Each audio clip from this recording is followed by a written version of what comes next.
everybody? It's the Huge Pop Wrestling Podcast back at you with your boy Huge Pop. Next to me is Cody Cornette. Below is Nikki D, and my boy Rick Reek is next below me. How you guys doing tonight? Oh man, doing good, doing good. Good, Hey, good. Cody, I asked what that picture with you and the Money in the Bank. How long ago was that? 2 years ago, I do believe now. 3 years ago, I had so on the wall over here. I used to have like a green screen, and then I was trying to do my own like Photoshop work and everything on that. Nice. So I thank Matt Rogers for that video. For put that together, and so you got some good looking guys. I don't know about him, but 4 good looking guys on this. Okay. But I thank Matt for that. I appreciate you guys. I appreciate Cody Cornette doing some of the YouTube work, and we are now on Spotify, Apple Radio, iHeartRadio. Right? Am I right? So if you don't mind, I can go over. I have it all by memory. We are on Apple Podcasts, Spotify, Amazon Unlimited / Audible, Deezer, Pod Addict, and anywhere else that you find your podcasting needs around the world. Find us up at it will be under Huge Pop Wrestling Podcast or Between the Ropes, where we do the interviews between the future, present, and stars of tomorrow. Working on getting more audio out there, different shows. We're coming up with titles for different segments and stuff like that. I don't know if we really have a title for this segment. We need to figure that out. I just called this the Huge Pop Wrestling Podcast because that's what this is. This is just this is your show with the three of us as co-hosts or guests or whatever you want to call it. I don't know. We're along for the ride. Along for the ride, yeah. Sometimes, yeah, I'm along for the ride too. So I appreciate you guys once again. Before I just at the end, but I appreciate you guys. And so, fans around the world, we are going to talk tonight about the event of the world that everyone's talking about up to last night. It was WWE Monday Night Raw once again. Now it's on Netflix. So my first thing was I thought, oh my God, the Tyson Paul fight was glitchy. I hope they get it figured out, and they had it figured out. They nailed it, 100% nailed it. So I guess we can start with the intro, to the whole show. People are talking about that. It was so. Let's go around the room. So we'll talk. Rico, what were your thoughts about how the show began? I thought it was nice, man. The way like Triple H just it wasn't too energetic. It was nice, calm, but it was just breaking it in. And then the whole curtain drop, I was like, man, like they hit the nail right there. That was sweet right there. I love how they brought that in. What about you, Nikki? Did you like that? It was fantastic. It was amazing. And it was on a different level because this was, we forget because we watch it. But this was like everybody everywhere was seeing it at the same time. So it was just like, it was just on a different scale. They've always been great at presentations and things like that. So it hit a little different. I loved it. Cody, how about you, man? Did you like that intro? It was different. I'll say that. It was definitely different, and if not, it should be Emmy worthy. This whole production, now that it's on Netflix, should be an Emmy nominated thing by the end of the year. 100%. I liked that. I watched that. I was like, oh my God, and there's content creators out there that said the clarity of the whole thing just looked, the camera work all around, the whole thing just looked amazing. A lot better than what it did on USA. And I guess my thing is, I agree with all three of you guys. My thing is, they set the bar way up here. I said this in the chat last night. I hope, going forward, we see every Monday Night Raw. It's not gonna be like a WrestleMania every night, Monday Night Raw. No. It's gonna, but they need to be on the same level as far as clarity, product quality. They set themselves up for they look. It was damn good last year. I just hope going forward it continues. Yeah, well, not every week's going to be probably as good as that was, but I think that they're going to have really good weeks. Not every week's going to be as Right. good. Yeah. Rajwantai, I can't. I'll bet you your name, so I'll just put you up here. What's up, guys? Thank you for coming on, watching us on YouTube. Make What's sure you up, hit Raj? that Thanks for. subscribe button, man. Make sure you hit Oh. that subscribe button. So, first thing happens is I believe The Rock comes down, Mm-hmm. Yep. support his championship belt, and he has some words to say. So, Cody, man, let's start with you. That presentation, what was? Did you like that, or? I think I should be last. Okay. I really do, because I think you and me are going to be button heads. Nikki D, man, I'll let you go, man. What was that? What was it like, man? He broke character, which that initially I just was I don't know. I guess I was a little caught off guard by that, but I understand why. Mm-hmm. I understand why he did it, and it was just that stage that they were on, and it was the fact that you were speaking to, they're always speaking to like the world, but it felt different. Like they were talking to everybody. Just Netflix is a different level, where the people who are tuning in to watch you live. I liked it. I liked it a lot. I liked how he came out and talked, and he talked about the basically the evolution of like watching pro wrestling, and I go back to those days how I used to watch it, and so it was just really really cool. And he put Cody over, who was sitting at ringside and stuff like that, which again they were feuding, so it's like that's weird, but it worked, and I know why. I understand why he did it. I absolutely understand why he did it, and I don't have a problem with it. I don't take issue with it. No, that's what I was gonna. I liked because we didn't see The Rock, we saw Dwayne Johnson, and Mm-hmm. he was coming at you as the board, one of the board members, and talking about the business and how everything's been going. So it was just felt like it was just 100% real. There was no beating Yeah. around, there's no character, just speaking from the heart. Yeah, it wasn't a work. Right. Mm-hmm. That's the thing. He was shooting. It wasn't a work. He was just talking candid, and yeah, it was out of character. But I think it was necessary just based on you've got the audience, okay? You have the fans that are there, and you have the ones who tune in on a regular basis, but you have new people watching. What do you want them to see? Okay, what do you want them to hear? And what do you want to do so that they watch that and go, I want to come back and watch this again, Right. and again and again.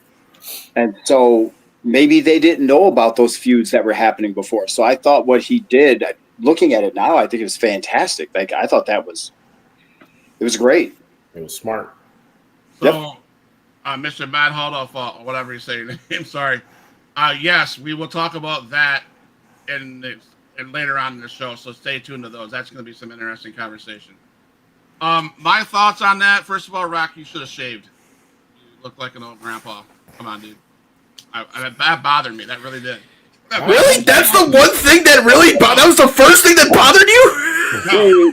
Wait. But I cannot say about his. I cannot. I have to.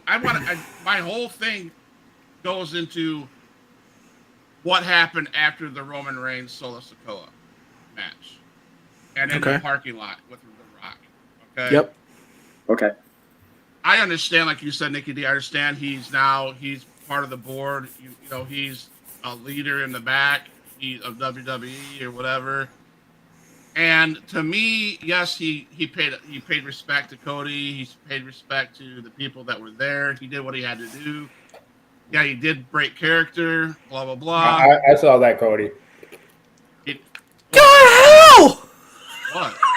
Not you! The chat! The fuck! I'm sorry, that's gonna be my one F-bomb tonight, but what the hell? I couldn't read it. Anyway, I couldn't read it. Friendly, but if you attack the crew, I'm coming at you. yeah, come on, boy.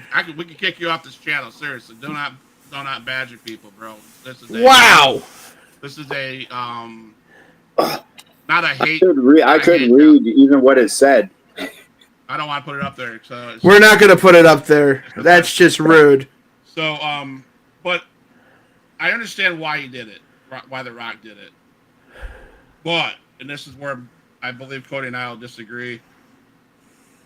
That in itself that was okay. The beginning was okay. What happened afterwards negates everything that happened before WrestleMania with the beatdown of Cody Rhodes, etc., etc. Because now you're handing over the Ulufala to Roman Reigns. You didn't turn heel. You didn't beat his ass like everybody. I anticipated something else happening, right? But that's we'll talk about that later. But the Rock entrance, that was great. He did everything he had to do as an MVP or whatever, his position in the back. So I was okay with that. Like I said, I have more to say about The Rock, but that'll have to come as the show progresses. Mm-hmm. Yeah. Cody. This was a case of serving all masters. Yeah. Yeah. You had the Netflix people. You're in Los Angeles, literally the headquarters of Netflix. He mentioned, and this is where I need the people that are watching to really pay attention. He had all the people in the Netflix, like, corporate area up top. Where did he have Cody? Ringside. Sitting front row, looking up at The Rock in the middle of the ring. Rocky has the high ground. He made all the wrestlers, well, the important wrestlers, I should say, sitting in the crowd with the rest of the fans, while the important people are up top in a skybox holding a championship. Didn't they come down to the ringside after that? Then they came down the ringside, but only because, it's production, whatever. It just... Rocky wore 3 hats last night. 3 hats. He wore the TKO WWE hat.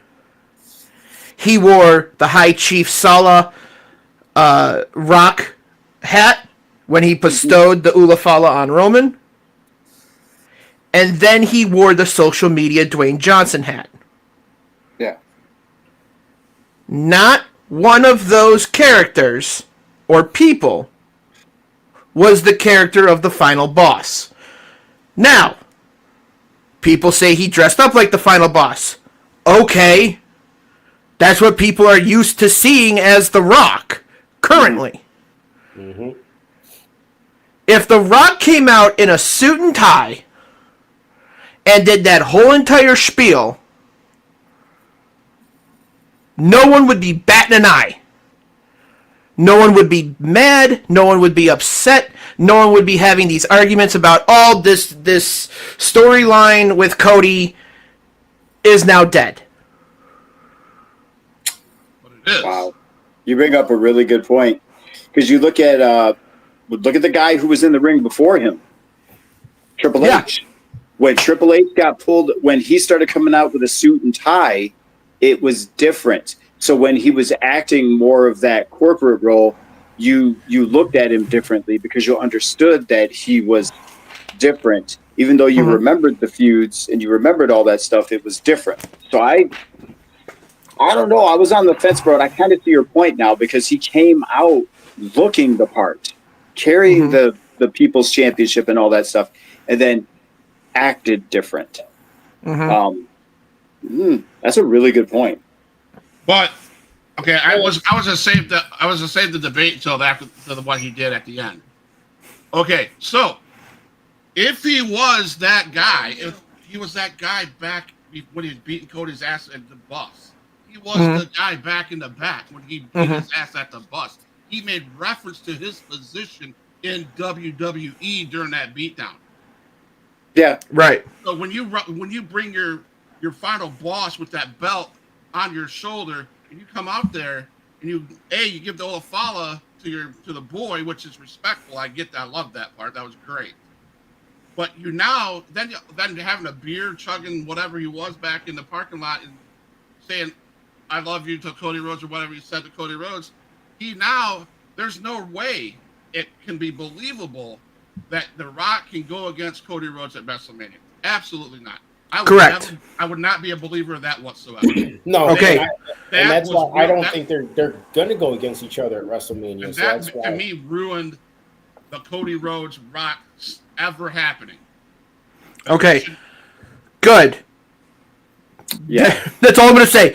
Good.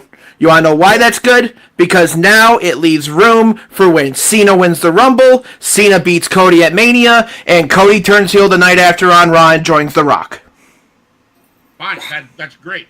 What I'm trying to, my only bitch about that whole thing was when he did what he did.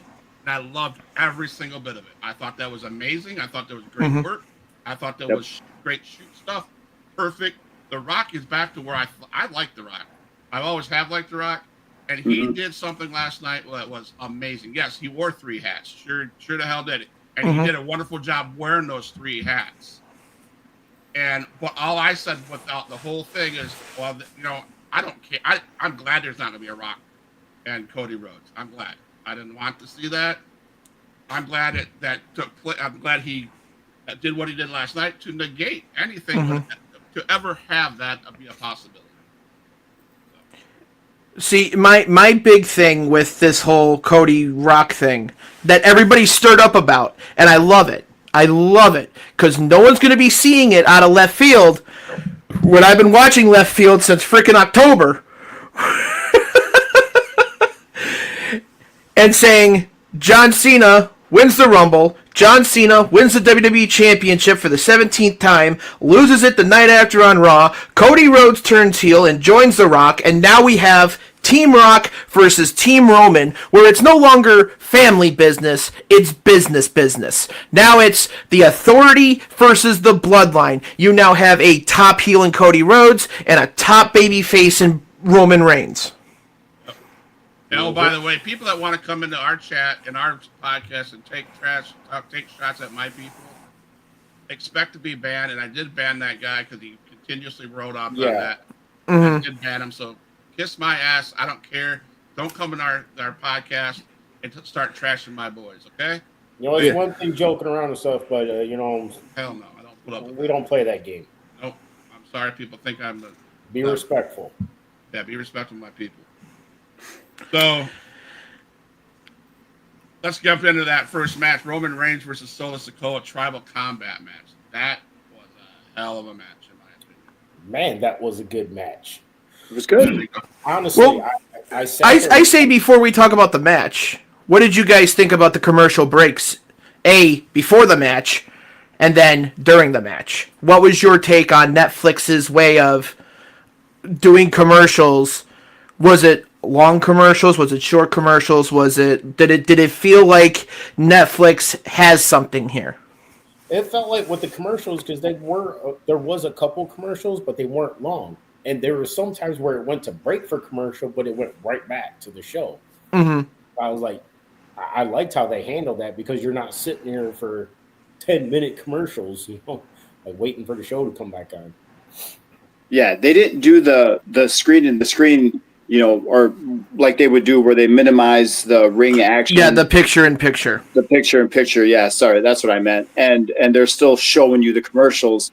When they first popped up, I was like, oh, okay, because people pay for that time, and you have your sponsors and stuff like that. So remember I said to my wife, okay, it's cut into a commercial break, but it bothered me at first because I couldn't see the action, but I don't feel like they were very long. So I think they handled it well. When they did, it was a break in the action. You could kind of tell. And it was like it was before they started doing the picture-in-picture. It would be when somebody's hurt on the outside or something like that. And then it would do, you would have the commercials and they would come back and you would kind of pick up. So you didn't really feel like you missed anything. So I thought they did a good job, but at first I was like, oh, man. I was like, no, it's cutting away. I saw people getting mad. They were like, "What do you mean we have commercials? Raw's on Netflix. Netflix doesn't have commercials. We weren't supposed to be getting this. What's going on?" Right. That's what a lot of people on social media are saying, that we pay for no commercials on Netflix and blah blah blah. And I'm like, so I really didn't notice the commercial. I knew there was, but I really didn't. I just felt like I was watching it. Those are sponsors though. I mean, they pay. Imagine how much money they pay to have their ads run during Raw. That's never going to change. No. That's never going to change. So, I mean, yeah, it's on Netflix, and yeah, you may have Netflix that doesn't have, commercials or whatever, right. But which ad-free Netflix does. That's more like a Hulu thing or something like that. It was never a Netflix because Netflix didn't have sitcoms and stuff like that. And then the time that they did put stuff on that was live, it was when they had the NFL games on Christmas Day. Which was a new thing, too.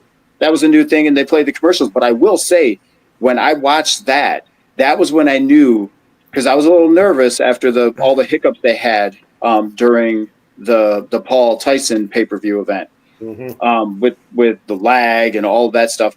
When those NFL games aired, it was flawless. And that's when I felt comfortable. Like, okay, they'll be able to handle it. They'll be able to handle Raw because you knew a lot of people were going to tune in. Right. So, that anyway, just not to take a bunny trail, but watching those football games, that's when I felt confident that they'd be able to handle Raw and stream it with no issues. Without all the. And we glossed over, speaking when you were saying about the sponsorships, we glossed over the mat.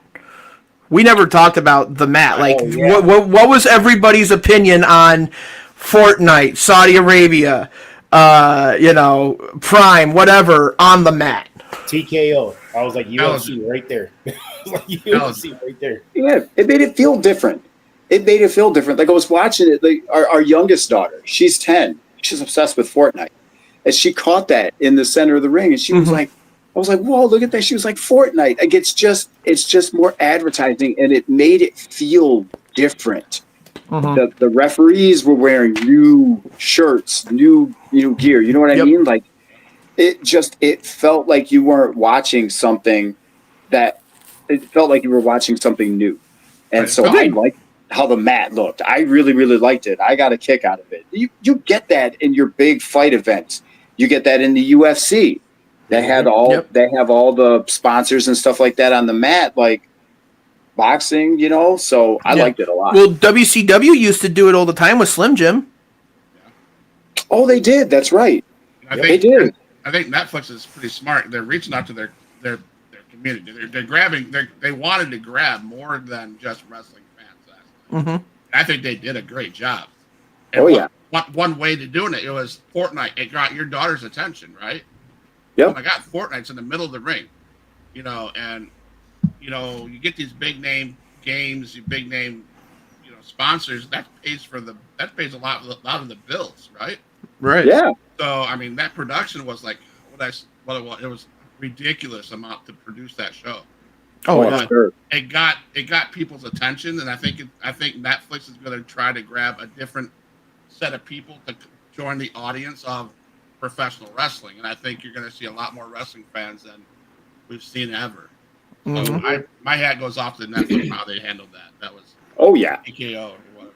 So that was it felt. I mean, I don't mean to cut back in here, but when you watched the Paul Tyson thing, there was a lot of stuff going on.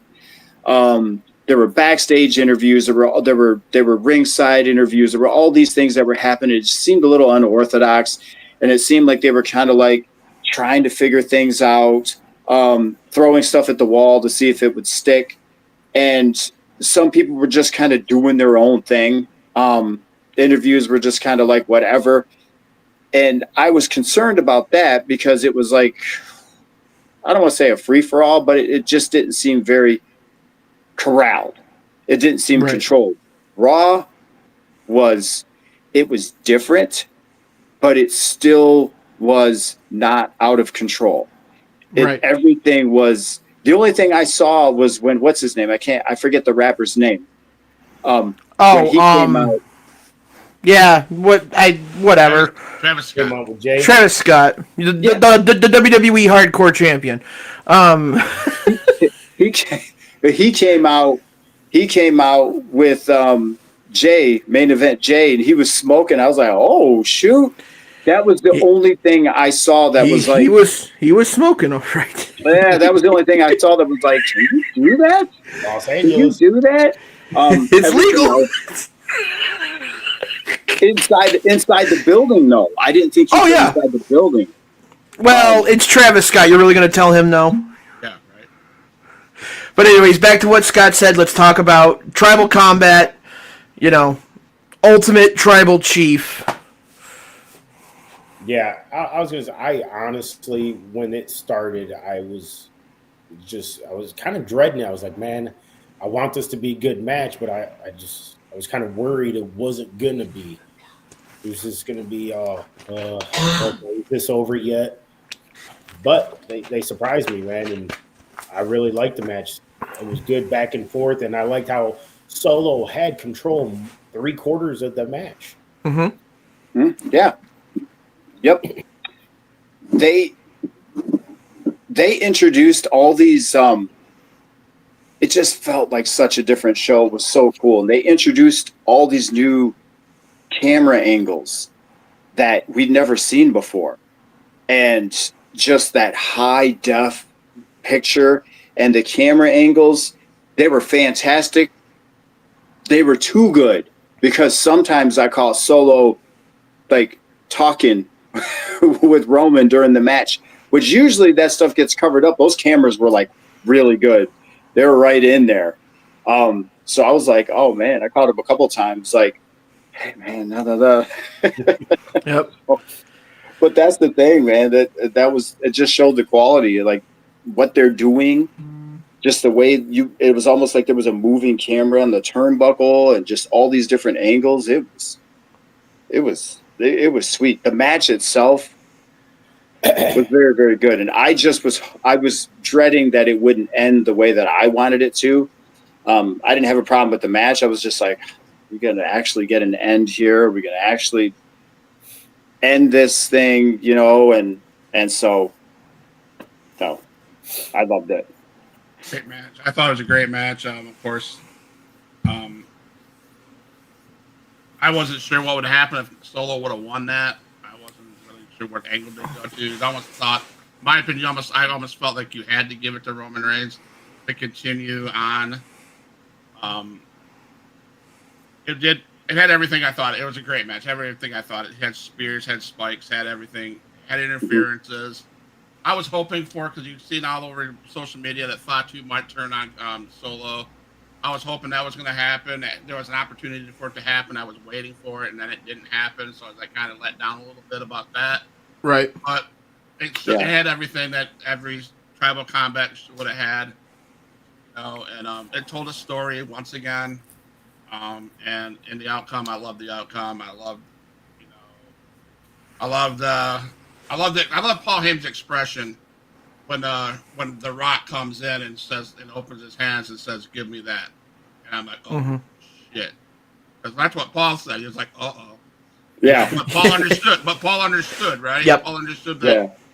Yeah. Paul's great, man. The Rock that is in this great. position now, and he's going to give the follow to Roman Reigns, and I can say that I'm glad that story is over.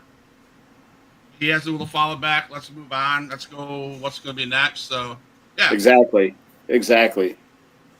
And how about that crowd too? I mean, I know, it was just, but I when you say Paul Heyman, I think about when he asked for the mic, and he did that whole his spiel. Ladies and gentlemen, my name is, like, you couldn't even hear him because the crowd was so loud saying Paul Heyman. That was awesome. Paul's too good at his job. Mm-hmm. He's too good at his job. I just wanted to say that. Now, my only question is, out of the three of you, did you think that this at the end was overbooked? No. I personally feel you could have went without the Hogan appearance. But Oh, the whole show or the match? No. I'm saying this He's talking match. about the match. He's talking about the match. Yeah, just this match. Calm down, Reek. Oh, I was like, when the fuck did Hogan get? Oh damn it! I did it again. When did Hogan get involved? This is going to be a hard learning curve for me. I apologize. I don't think it was overbooked. I at first I can say this. I thought, why are they having this match on number one? Then I thought back to my teachings that I've been with, that Adrian Whisper has taught me about how to book matches, how to book an event. You have to have a big match to get the crowd's attention. And then finish with a big match, and everything in the between keeps them interested. So I was happy that they did it at the beginning. They could have easily had that match at the end, but they chose to open it with that, which is respectfully, I think that was right. You know, so overbooked, I don't think so. No. Okay. Just for the things that happened and stuff. I mean, I guess I can understand why somebody would look at it and say that, but I didn't feel like it was too much. I didn't feel it was too much, and because it was the first match, and it was important. When you are, where you're, what do they call it? Jerking the curtain. Okay, in the business, that's what they call it. When you're going out there first, that's your job. Your job is to get everybody going, get everybody excited, get everybody like into the show. You get their attention, and then you try to maintain, until the end. And they absolutely did that. When they got the chairs out, oh my gosh, man! I thought you're gonna hold back a little bit, because they were beating the crap out of each other with those chairs. I kept looking like, is he hitting the ring at all? Or no, those are full on chair shots. They just belted each other. That kendo shot that Roman took from Solo. Oh, well, like they always say, if you're family or friends, you hit them harder. That ain't no lie. That kendo stick shot was brutal. The only thing that caught me off guard was when Kevin Owens came in and stunned Roman. Yeah. Like, you hated the entire bloodline. Was your hatred for Roman that strong that you didn't care if Solo won the Ulafala or like had control of the bloodline? Because, like, you hated all of them. They all got you in one way or another. And then I'm like, and then Cody's music hits and I go, oh! Yeah. And I'm with you there on the Kevin. It was confusing. It was kind of confusing, like, why? So, but then it was kind of telling a larger story, or it was setting up to tell another story. So then you're like, okay, like you said, when Cody's music hit, you're like, okay, now I get it. Oh, okay, I get it. It's Raw on Netflix. We need to do one of the bigger storylines also on Raw on top of that from SmackDown. Okay, that makes sense. Yeah. I have a comment to make, but I'm trying to... No. Go on. I know. I already know where he's going with this one. Okay, I'll just say it. We got to move on, but I want to say this real quick. First Monday Night Raw of the year. First Monday Night Raw on Netflix. Hugest production that WWE's had in a while. Mm-hmm. And we get... No, I'm sorry. Y'all's favorite man gets once again overshadowed by the bloodline. I knew it! I knew you was going to come out with that. Cody Rhodes comes in. First of all, Cody Rhodes sits ringside in his Luxy suit. Yeah. He gets called out and gets praised by The Rock. Then he's gone, and then the first match happens, and he runs down without the blazer in his Luxy suit and does this whatever, and he leaves again, and we never see him except backstage drinking beer, whatever it was. Well, actually, if you look at the timeline, it went Rock praising Cody, and then the TikTok video. Yes, Because then he runs out with the outfit from the TikTok video. Yep. But he's our guy, though, right? Oh, he's such the champion. Oh, Well, like The Rock said, he carried the company on his back. He's the And I champion guess- of Raw. I guess This- he's from SmackDown because Rico just pointed that out. He's from SmackDown. Yeah, I get that. But okay, so let's back off on Mr. Cody Rhodes, Mr. Face of the company, Mr. Carry the company on their back. But we didn't even see a men's championship, Gunther. We didn't even see Gunther there. No, that Just was a the big video. thing I had. Yeah, just a little That's video my on question. that. We got this big first event of the year on Netflix, and we get none of our heavyweight champions except for Mr. Cody Rhodes running down in his Luxy suit, but he got overshadowed again.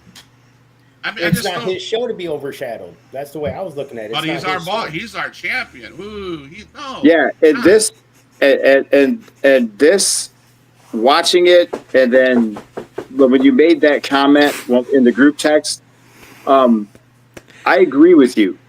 I don't want to agree with you, but I agree with you because you had a video montage. You just had Cody was just there. Those are your champions, like those are your champions. Gunther, like that's all I saw of him. I'm not trying to hate on Cody Rhodes. I'm saying this. I get it. He's your SmackDown champion. Now, I'll go another step level higher. Okay, we're going to Raw now on Netflix, and everybody's talking about the production that Netflix gives so much better than USA. And that's where your finish the story champion is. He's on SmackDown on let's call it a B show now, right? Because Raw's going to turn into the number one show. Are you going to take your champion Cody Rhodes and bring him to Raw so he can at least get some kind of I don't know. Probably not Because probably not because Roman was SmackDown, like the Bloodline, that was all SmackDown. Thank you. Yeah, that was all SmackDown, and then you had, like Cody was Raw and everything that was said. Like you had the stuff going on Raw, and then all the Bloodline stuff was SmackDown. So, thank you. Go We ahead, had Cody. SmackDown on the show, right?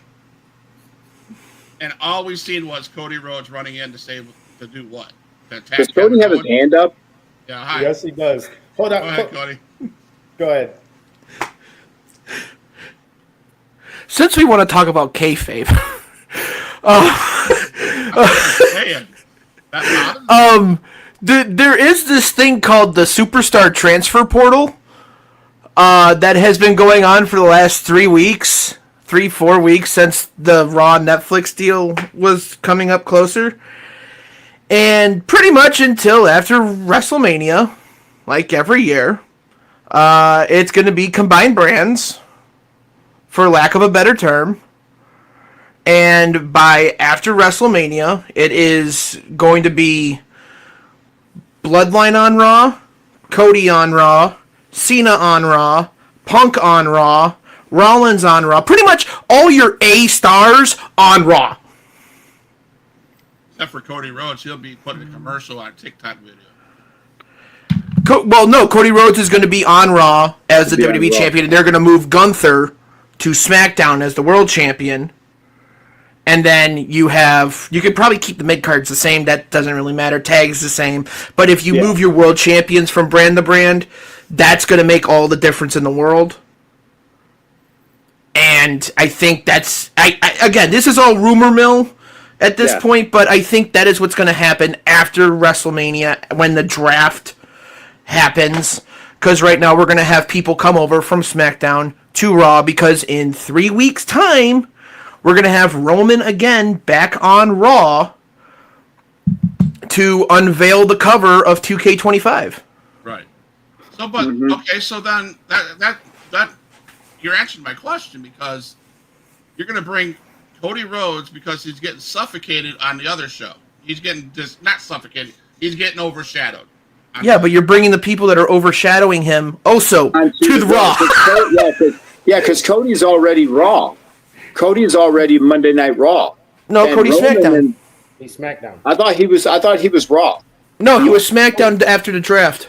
Yeah. Oh, that's right. I forgot about the draft. Okay, never mind. We all do. Don't feel bad. No, I mean, I didn't want to get off on a tangent, but I'm just saying I feel bad for the guy. Mhm. I think that if Netflix and Monday Night Raw missed a boat anywhere, it was not having Gunther and the little bit they had Cody Rhodes on the show. That was the only thing I would say they missed the boat on. I think I would have liked to see my heavyweight champions more than sitting at ringside.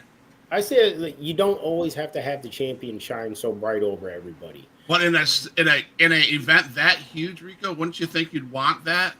I mean, Yeah, you want to know who your champion is. Like UFC. Let's go to UFC where you've had these heavyweight or middleweight phenomenal champions, but yet you get somebody like Conor McGregor who's not the champion, but everybody's interested in him and his story and stuff. The champions are going to be outshined quite a bit. It's just that's the way it's going to go. I guess. I just think I don't know. That's from a fan standpoint, I would have liked. No, and I get it, Scott. I get it. I get it. I made your brother mad 3 weeks ago at the year-end award, or 2 weeks ago now at the year-end awards when he was talking about Cody, and he's like something about Cody, and now you're gonna give Cody the same storyline, or Roman the same storyline as Cody did last year, and I'm like, because Roman's a bigger star, and he just got mad, and I don't blame him. So, what happened after the Roman Reigns solo? I know the next match was Rhea Ripley and Liv Morgan. Well, before that though, isn't that when I thought Cena came out? when did Cena come out? Was it before or after that match? It was in between the Tribal Chief and Women's All match. right, so let's talk about John Cena appears and kicks off the WWE Farewell Tour. Yeah. Phenomenal promo, man. Freaking Cena, just like at first you're just like, it seems like he's just like letting you know, like I'm just doing this to kind of ride it out, and then he pulls it out like I'm going to Rumble and I'm going to win.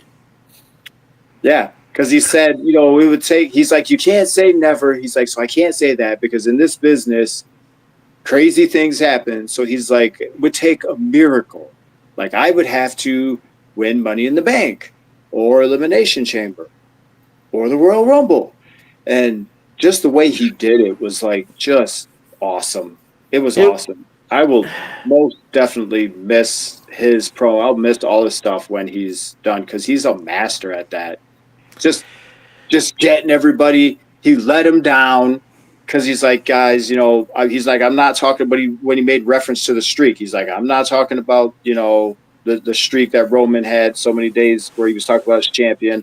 Not even talking about the Undertaker's streak at WrestleMania. He's like, and he said how many days it's been since he last won a match. 2,803. There you go. And I was like, wow. Would anybody like to know what year, what event, what opponent? The last time he won was at WrestleMania. Oh, wait, that wasn't a match.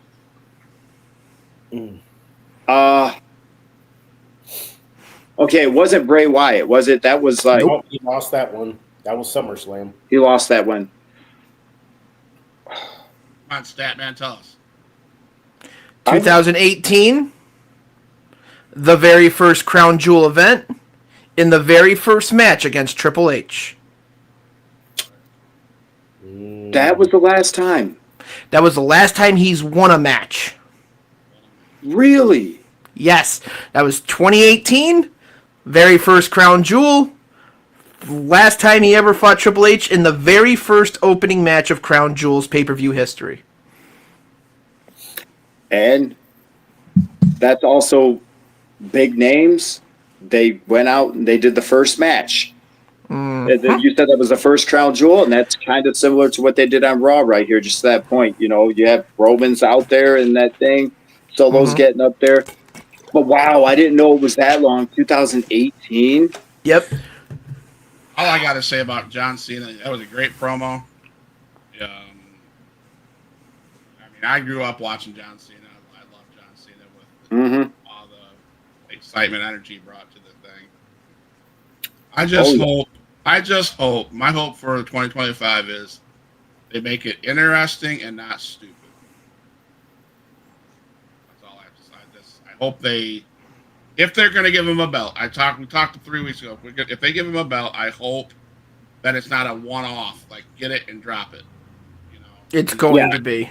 I want him to. If you're going to give this man, I said this before. If you're going to give this guy the belt to finish off his 2025 farewell tour, give it to him. Let him carry it for a month or two. Don't let him carry it for a day and get it. To me, that would be pointless. Might as well just keep it on Cody Rhodes at that point. You see how worked up the fans got, though, when he was telling them that, there's not going to be a record-breaking. They were mad. He would have to be like 17 to break. Yeah. And he was saying that. Everybody was all upset and stuff like that. Like, they are behind that. That's actually something that you could kind of build on or whatever, and it would be it would be awesome. There's lots of different ways they could do this, but I'm excited for it. I hope they do it, and I hope they do it well. Who brought this jackass back on the thing? You see this belt here? Yes. I am probably one of the hugest Cena marks in all of WWE's fandom. Because that belt right there made me love John Cena. Okay. Fair. Nice. Well, listen to my comments. That's fair. So you be later on in the show, you need to take it easy on me. That's fair. I agree with you. That belt means a lot to me. And I would love for him to go to SmackDown, win the U.S. title, bring that back for a month for Thugonomics, and just have a ball with it. I agree with you wholeheartedly right there, man. Yeah. I want to see Thugonomics one more time. Right. Now, to Scott's point of making sure he doesn't have it for a day and dropping it, he's had it for less. He's had it for a total of 8 minutes one time. Yeah, but not in his farewell tour. So that's why Scott's saying that. No. Even in the farewell tour, because it's going to be a storyline thing where Cody turns heel, joins The Rock, two of the biggest people who could turn on John Cena and make John Cena the biggest face in the company that they need to for the year. Yeah, but and then let him have all these dream matches. Don't do it right up. Don't do it the next day. Come on. That's cheap in my opinion. That's cheap heat. He won the Elimination Chamber for the belt. Vince came out, said no. Batista beat him and won it in 8 minutes. Not on a farewell tour. Yeah, but that was still Cena carrying the company, not going anywhere. I think I think that would really tick a lot of people off if they took it off him really fast on the farewell tour. It's just to get the record. That's all it is. It's just to get the record. I know. I understand. I get it. But I think it would upset people. Here, this will be an analogy for Scott. He'll get this analogy. Cody Rhodes dropping the title to John Cena to get it back the next night is the same thing that happened with Michael Strahan and Brett Favre.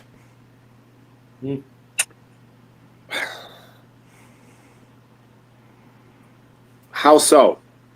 Brett Favre, they were winning. So Brett Favre and Michael Strahan, I don't remember what team Strahan was on at the time, but they had no shot at the. Okay, they was playing the Giants. Had no shots at the playoffs. This was the last game of the year.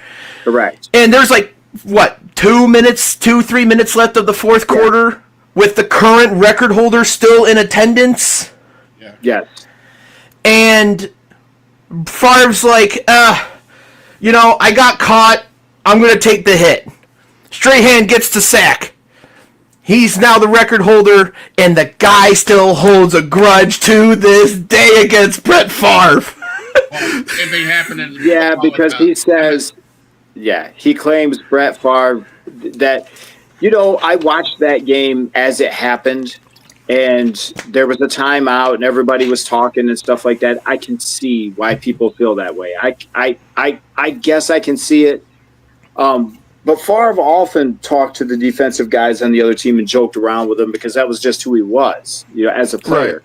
But when he came through there, yeah, you see big old Michael Strahan coming at you. You're not going to try to you're just going to go down. Like, great, here he comes. But it was that conversation beforehand that makes people think that it was right. Like, hey, I'm going to give it to you. I'm just saying this is a legend in the business giving back, and let him have it for the day. Just let him have it for the day. Get the goddamn record. Let him tie the record for most Rumbles won. Him and Austin, the two goats of the entire company, and then have it for the day, and then go have your dream matches. Just get the records, get it out of the way, so that the rest of the year, from April to December, we can have John Cena farewell tour. Mm-hmm. If you leave it up to him, which I do believe, just based on what Triple H said when Cena initially made that announcement, Cena will have a lot of say-so. It's something that they're doing together. It's like a collaboration. If you left it up to him, I'm sure he would do that. Because even like he said, my time is done. Their time is now. Mm-hmm. Or my time, you know what I mean? However he worded it, but basically he was just putting everybody else over. If you left it to him, he would do something like that. Don't think I don't agree with you. I do agree. I see what you guys are saying. I see Cody. I see the point where you're saying, Cody, that let him just get the record. Yeah, just get on with life, right? Yeah. I get that. But there is so many more thugonomic Cena fans out there that want him to beat Cody Rhodes and carry the title through 2025. And I think if you take it off of him, which is I guess now that I listen to what you say, it's okay. But these thugonomic punks or whatever, the fan base that he has behind him, they're gonna be pissed. And how is WWE going to handle that? It wouldn't be the first time that the fans have been mad at him. Really? I want him to carry it for a few months after. I can see why that it would make sense to lose it the next day. As a fan of Cena, I would want him to carry it. I want him to come out with that chain wrapped around his hand again and beat the crap out of Cody. That's what I want. Oh, there you go. I'll accept that. Well, that would be something different. But he's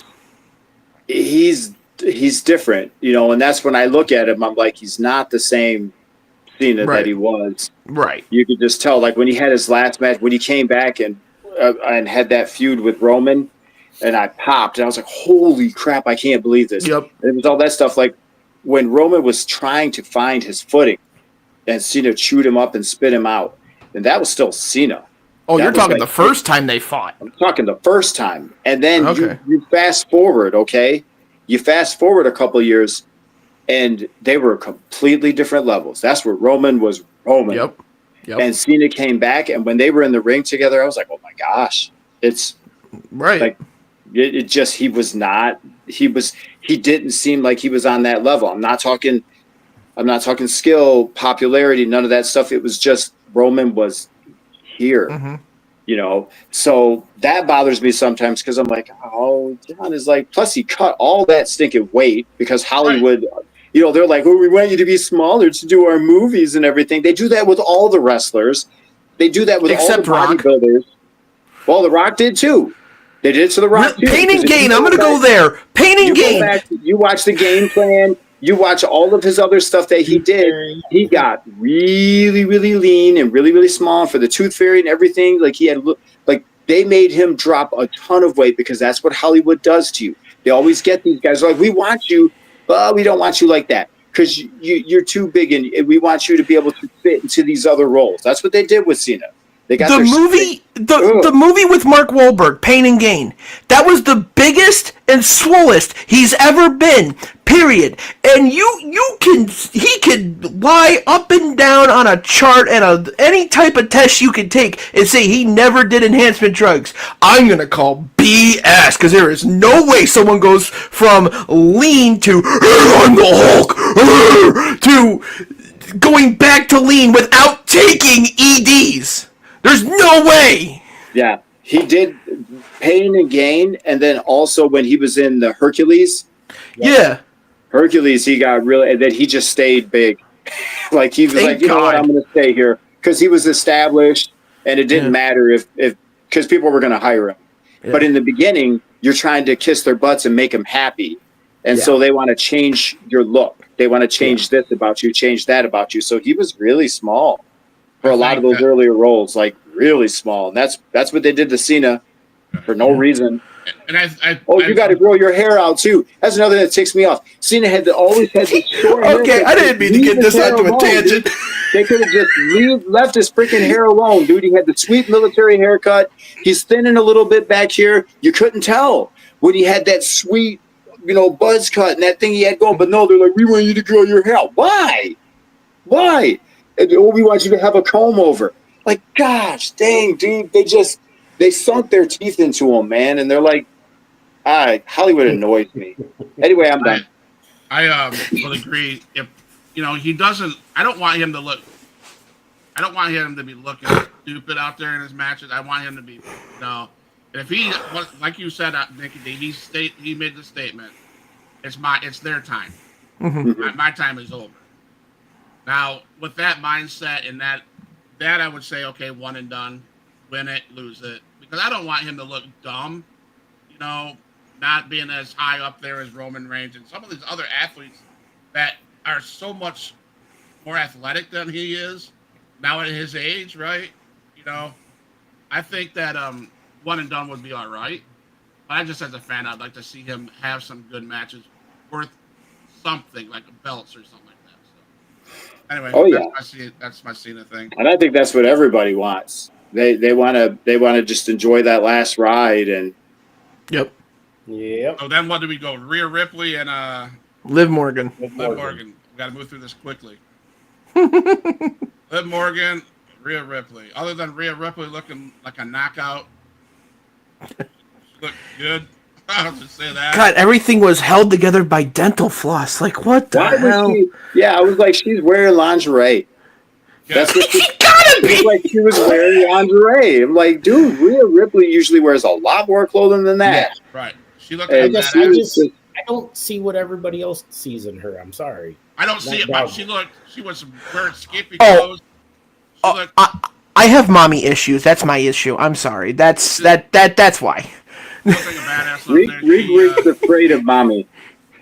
She looked like a badass out there. I love everything from the beginning to the end, how she beat Liv. I love how Dominic thought he would be sweet and let's get back together, and she's like she was like teasing it, and then she's like, nah, I don't think so. My only issue with the match was pacing. Yes. And then I guess out of respect, it was confusing to me, but I get it out of respect, and plus Netflix has to get bigger names on there. The Undertaker to me was like a why, make your ride around the ring, go up and then look back, and then look back like he's the first main event of Monday Night Raw. Then I didn't know that, so that makes sense now. Yeah. But still, I'm like, that's just to me that was a insert to get a big pop, and it did. It worked. Yeah. And so that would be my only thing about that match. Well, it was like but it's like I told you too, huge pop. That was just in a sense, he was putting Rhea over. Yeah. What he did right there was putting her over. I thought that was cool. The fans thought that was cool. I was like, that's awesome, because she's that dark, like, for the lady wrestler, she's like that gothic, dark, creepy character, which is what he was. Yeah. Yep. I get that, Nikki. I get that. I was just like, it didn't. Now that Cody said what he said and you said what you said, it makes sense to me. But it was almost like it was a nostalgia. Random nostalgia. Like it was random. And it worked. Mm-hmm. It did. I mean, do you hear that pop when his music hit? Yeah, that was great. Yeah. Now, I guess we don't have enough time, but do you want to get into that next segment with your boy? Yeah. I'm sorry, but this is going to be good. I'm going to let Scott just take this one away. All right. I have to be calm. I really do. I'm going to say this. Throwing rocks at glass houses to me doesn't work. Media, people on social media, everything. Because this man is a Trump supporter. I've heard everything from Trump supporter to a racist to a sexist to a whatever you want to say about Hulk Hogan. We're looking past what he's trying to do to change his life now. Yes, he owns up to the mistakes. Yes, he did this. Yes, he did this. Yes, he did this. Yes, he said this. Yes, he did this and said this. He has said, I'm sorry for saying this. I regret saying this. I regret having this statement. I now realize I need Jesus. And he went out and found Jesus and gave his life for it here last year, matter of fact. Mm-hmm. Okay. Why do us fans, not me, because I think this guy's great. He brought me back into wrestling when he leg dropped Macho Man Randy Savage and came into NWO. I was a fan when I watched him from being beat up by the Andre the Giant, by all the like Jimmy Superfly Snuka, Roddy Piper. When they got his chain ripped off of him, I loved Hulk Hogan. My brother says Hogan must pose. Well, yeah, because he was the icon. He means a lot to the business of wrestling. Yeah. Mm-hmm. Should he have been on Netflix? No. I agree with that part. Why that was one of those things that other than promoting his beer and being part and saying that he's backed by WWE or he backs WWE or whatever. I did not like the segment. Jimmy Hart looked like he was lost. Whatever. But all the haters, please shut your freaking mouth. Because let the guy, for Christ's sake, he gave his life to Jesus. Did he do all this shit? Yeah, but he's changed. Can I change? I have changed. Can Nikki change? Can Rico change? Can Cody Cornette change? Yes. Well, none of us in this room or on the screen can say that we never messed up. Mm-hmm. None of us. My thought process on this, And man. I'm sorry, he messed up, and he's asked for forgiveness. Let him have that. Quit bashing his ass. So, because my thought process on that, man, is like I agree with you. Where this man is an icon in the business. We all loved him, watched him growing up. He's great, man. He's great. I personally didn't think he needed to be there, though. That's why I was like, you really didn't need Hogan in there and stuff. Now I didn't really know about people bashing him for all that. I'm like, you're always gonna have haters, whatever. But if you would have went on TikTok during the show, during that segment, Rico, you would have thought Hulk Hogan Terry was a piece of shit. They dogged him. Really? For everything from being a Trump supporter, from being a racist, from being making comments that he shouldn't have made. But who doesn't make comments we shouldn't make? So just real quick. So everybody out there, like, you've never gotten angry and said something out of anger that you should have never said? Please get over yourself. Well, okay. Coming from a guy who said stupid remarks on the internet and has had people tell other people not to be friends with me because I willingly went on video and said this shit.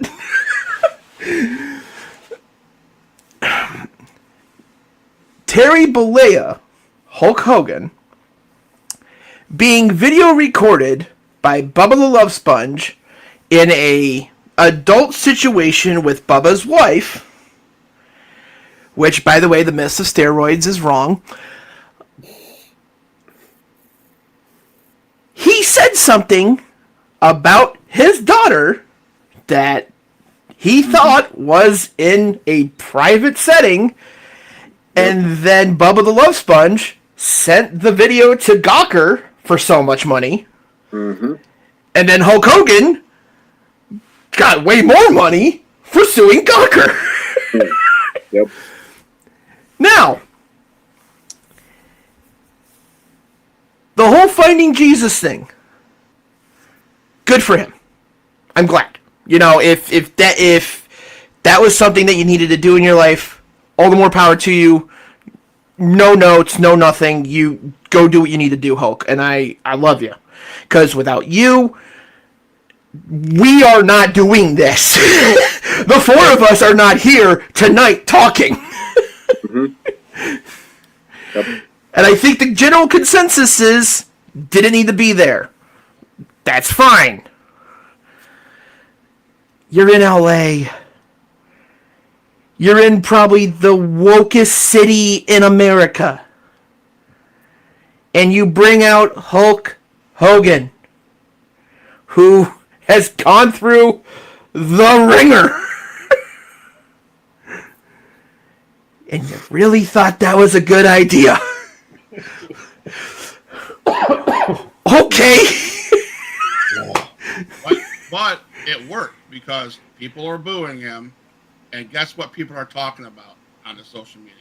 How bad Hogan got booed on where? Monday Night Raw, Netflix. I think WWE is smart. I don't think WWE thought he'd get booed like that. But No. he got booed out of that building. And should he have been on that show? No. There was no reason for him to be there. To promote a beer. That's all he did was promote his beer. But I wasn't upset about him appearing on that for that 2 minutes he appeared. I'm taken back by, and I guess it's opinions, right? People have their opinions. Yeah. I'm not saying people can't have their opinions. Mm-hmm. But the way they destroyed the icon that they worshipped back when they were watching wrestling ticks me off, because how are you going to look at a man and throw rocks when you guys are probably doing something just as bad, if not worse? Because Nikki will know this. I could pull up a Bible verse, which I won't, but it talks about the level of sin, and when people talk, it's equal. Mm-hmm. Me calling Nikki D a jackass is just as bad as me going out and killing, hitting Cody Cornette. That is still up there. God looks at us like, what are you doing? You're supposed to love others. Yeah. And I'm not trying to get religious. Don't get me wrong. I'm just saying this guy got trashed last night. Right. Well, Here's the best part. Everybody says that wrestling fans are fickle. We are. I've never shied away from saying that I'm not a hypocrite. I will flat out say I'm a big ass hypocrite. I will talk out both sides of my mouth because that's how it is. Both statements can be true. As soon as that first note hit, you heard the pop, but as soon as real came out of the speakers, it went from yay to boo. Mm-hmm. So it was the initial pop to nope.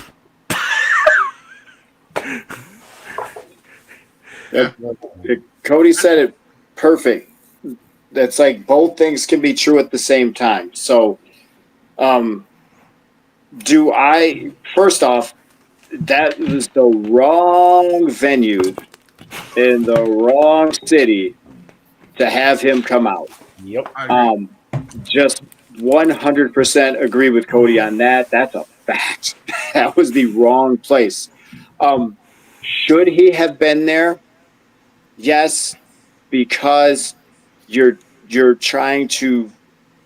He's known everywhere. He built that, like, and yes, people can talk about how he buried people. They can talk about, there are lots of stories about the backstage politics that guy played. I get it. Mm-hmm.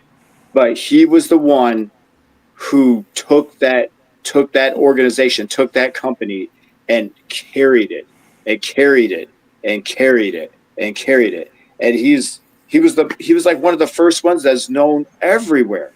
Mm-hmm. So he made it what it is, and that's why again, like Cody said, you can have two things true at the same time. Like, no, he probably shouldn't have been there, but then He deserved to be there. And I'll just say this, and then I'll shut up about it.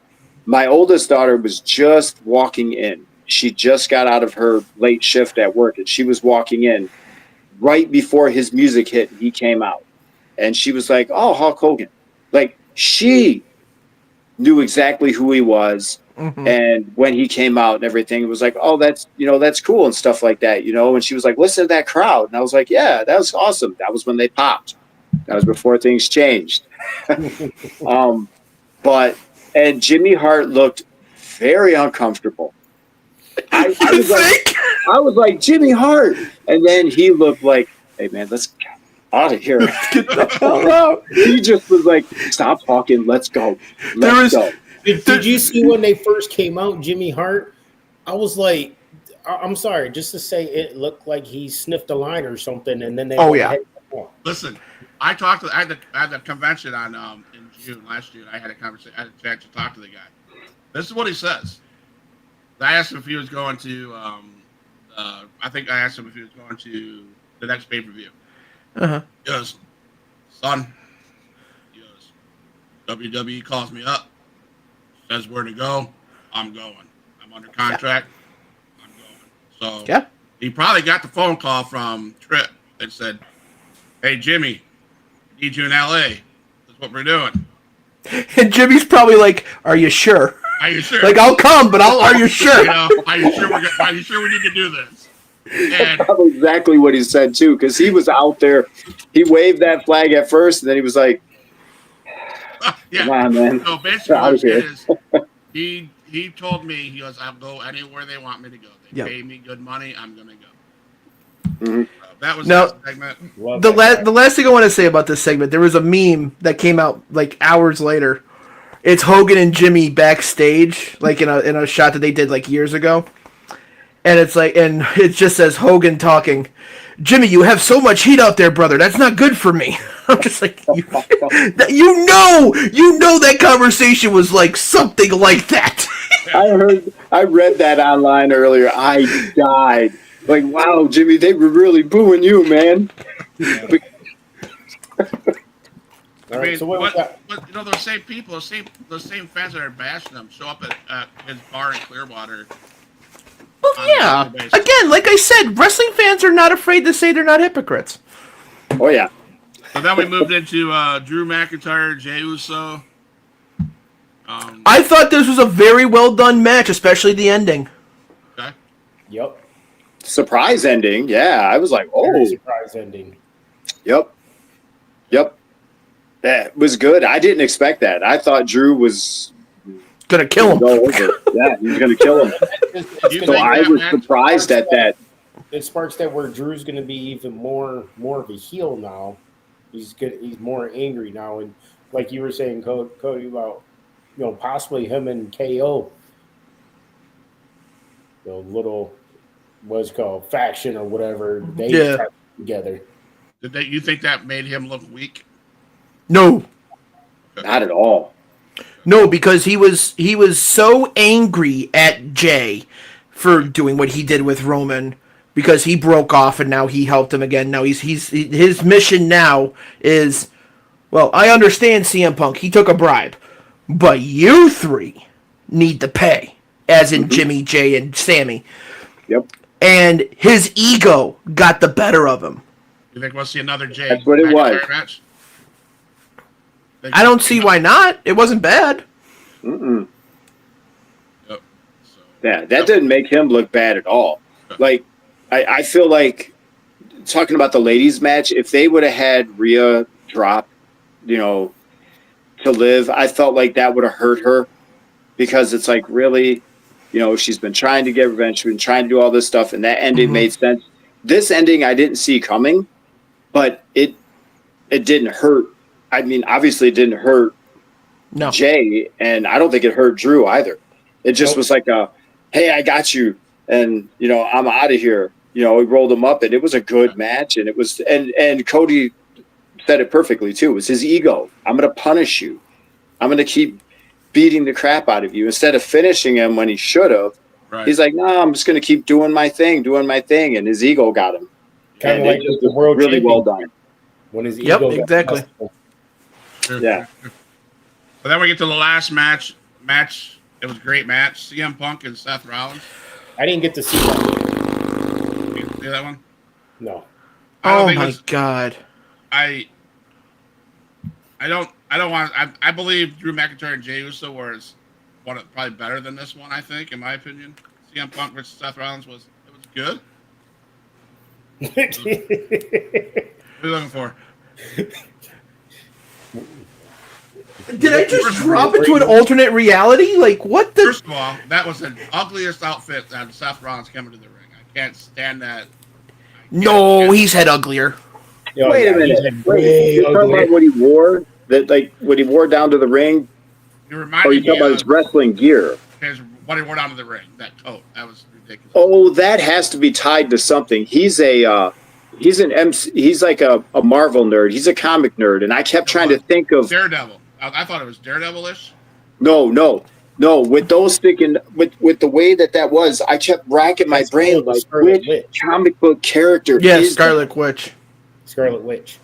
Okay, because I would say he and Becky Lynch will do that. They will wear those outfits, and us nerds are like, oh my gosh, who's that? And I kept trying. Oh, Rhea does it too with Dragon Ball stuff. Yeah, dude, it's awesome. It's awesome. So I loved his outfit because yeah. I'm not saying that was a bad match, Cody. Don't get me wrong. I thought that was match of the night. If not, we already have a contender for match of the year. My problem with that match, let me just say it out loud. Okay. I loved the first time that Seth tried to do the CM Punk move. Mm-hmm. I loved the first time that CM Punk tried to do the Seth Rollins move. Okay. My issue is how many times are you going to kick out of a head stomp, or you know what I'm saying? How many times are you going to kick out of that move? 5 times. I've seen that they did that at least. They did each other's moves like 3 or 4 times. And then how many pedigrees are you going to kick out? Of?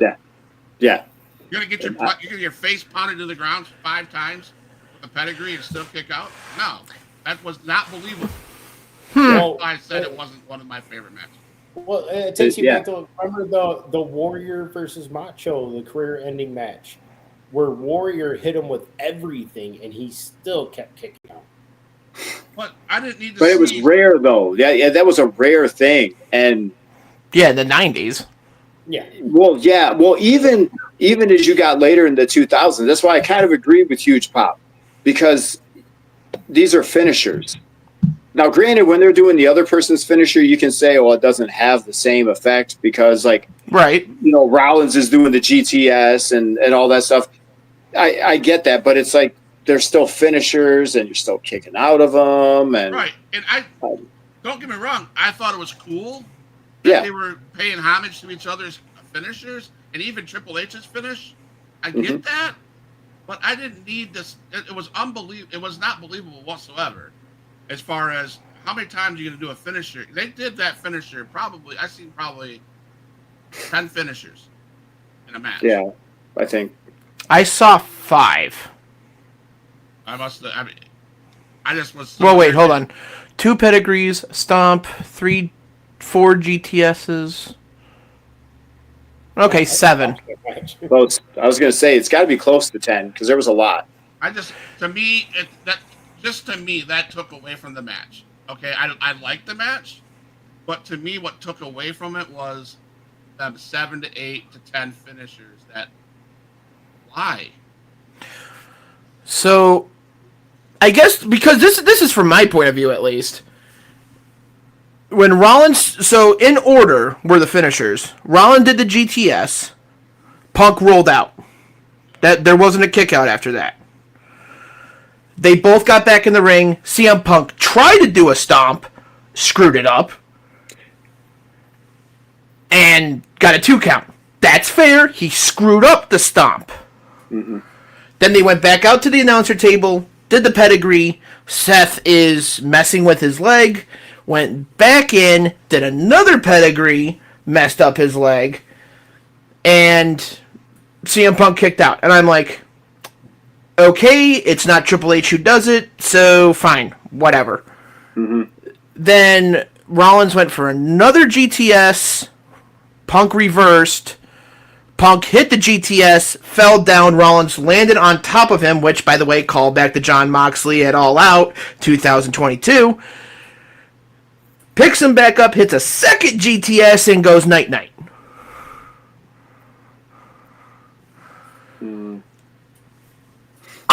With the exception of the pedigrees, I was okay with how those finishers came about. I just didn't see as much technical wrestling as I thought you would. And I just was disappointed that what we've seen was finishers after finishers after finishers. That's all. Well, the audience that they were presenting to, like in the Netflix audience, that's one thing I will say too, where it kind of works, because if you think about, like, I don't know, think Michaels Taker, their WrestleMania match, the first one. Okay.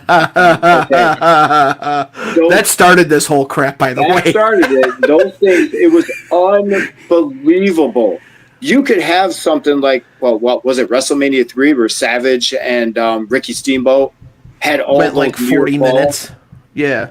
Yeah, they had all those near falls. That was insane. You're kind of taking something like that, and then you're taking the finishers where it's like, that's a near fall, and it just builds up.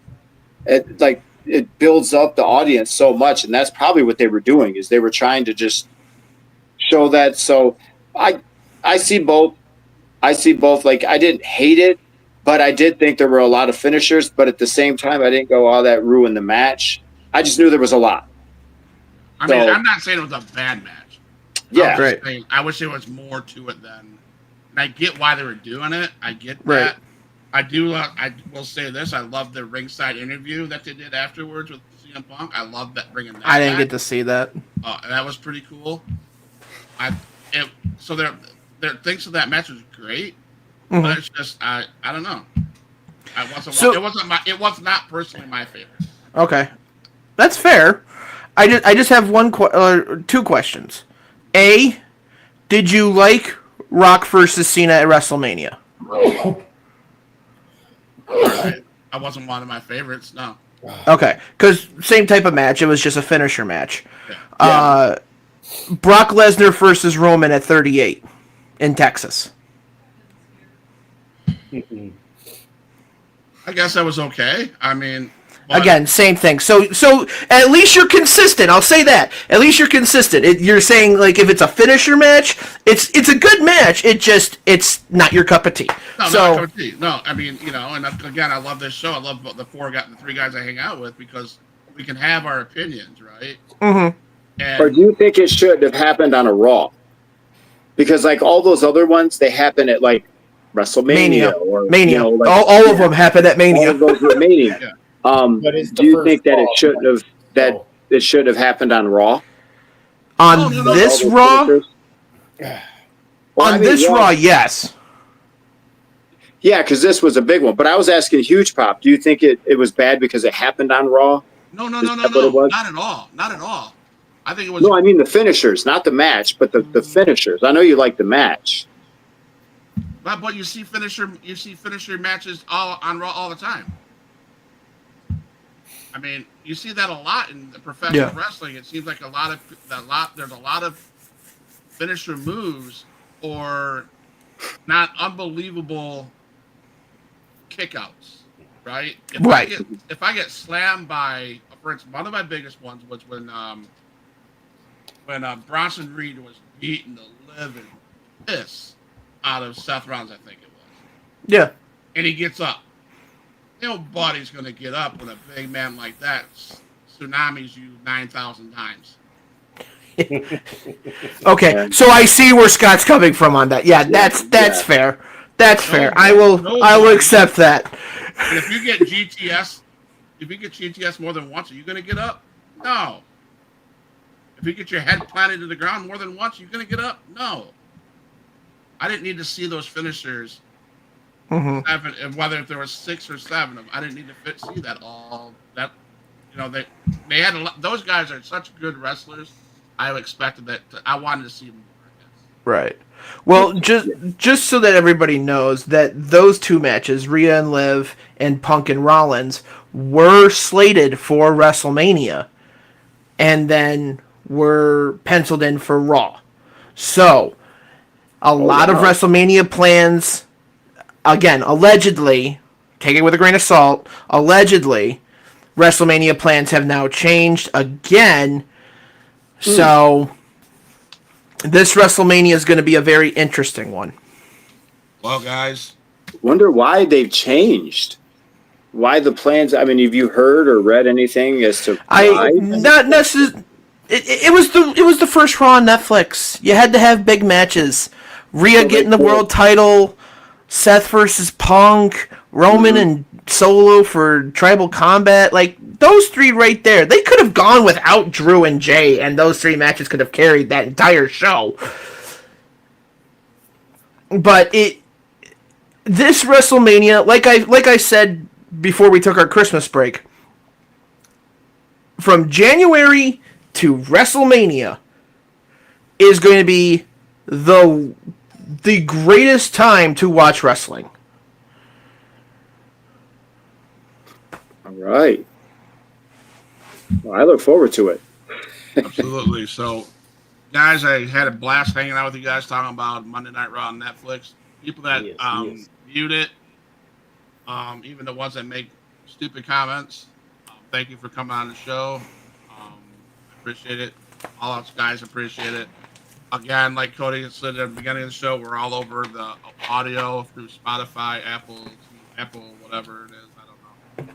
That's why I don't do this. And we're on YouTube, and we're on Kick and Twitch and Facebook. Not that numbers matter, but guys, we went from 436 subscribers on YouTube last week or at Christmas break. We are now at 456. 7. Oh, we got another subscriber. Thank you to who all subscribes. 457. So, we're making waves. It doesn't, again, numbers really don't matter. Sitting with you guys is what matters to me the most, And I want to say to Only Zeus there, hey, appreciate the question and stuff, but, we have Cody who does all that editing and everything for us. Yes. Also, yes. Okay. Let's address that elephant. Okay, we were so close to going home, Scott. I am tired of getting emails, and finally I said to the one guy, he messaged us on the Facebook page today, even again. And I said, did he really? Again, yeah. I said, look, let me dumb it down for you. We have a guy backstage that does production, that edits, and that puts on the videos up to YouTube. Thank you for your concern, but we have it internally taken care of. So please, guys from India or wherever you're from, please leave me alone. Leave the emails alone. We have people that do it. I know I'm probably treading water, but Huge Pop Wrestling is always I love your shirt, day one-ish. We've been Huge Pop from day one, and we're for life, right? And we acknowledge the tribal chief, which is you. I mean, although I'm gonna, I told Edie last night, I'm gonna message Samu and see if I can get a Ula Fala. Oh my goodness! Ooh, that might be a hard pass. Wow. Anyway, like always, it's Huge Pop, and we're for life. Thank you, guys.